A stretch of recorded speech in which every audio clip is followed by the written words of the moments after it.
The story of the first people in Texas is still shrouded in a little bit of mystery.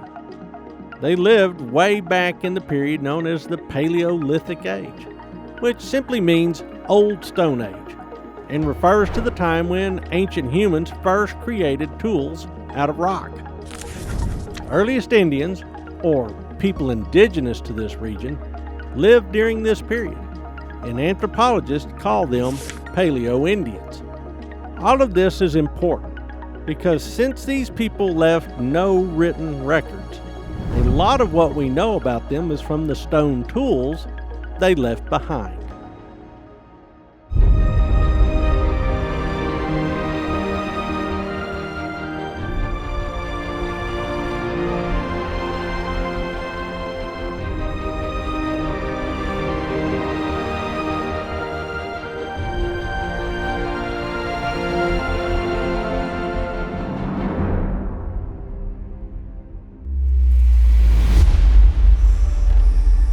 Have you ever found an arrowhead?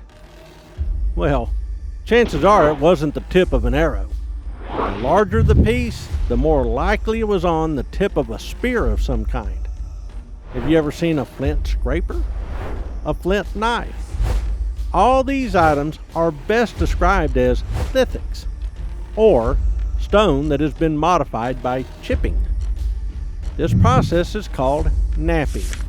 A flint knapper is literally someone who chips rocks into useful tools. And older stuff usually has a lot more dirt laying on top of it than the newer stuff.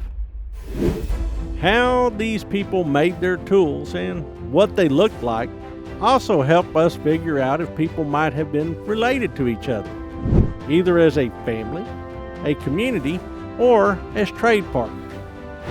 When related people think and do things the same way, we say that they have a common culture. One of the earliest cultures identified is the Clovis culture.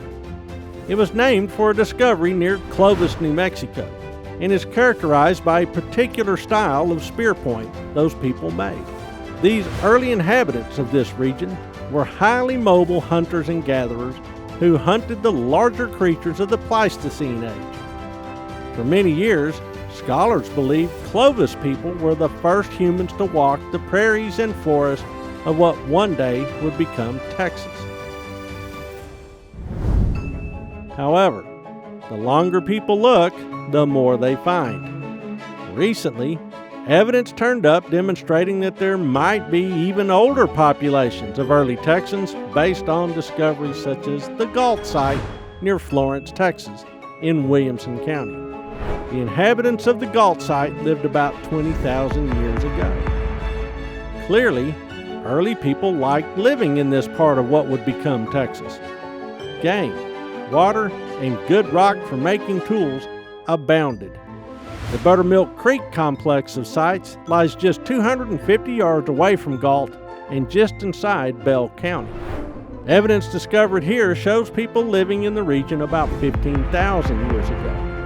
The best guess is that all of these people, Clovis, Buttermilk Complex, and Galt, are descendants of people who migrated over to the Americas from Asia, either by boat, land bridge, or both. However they got here, people started arriving in this region at least 20,000 years ago, and these settlers came in waves. As time went on, newcomers arriving in the region would become a recurring theme in the story of Texas.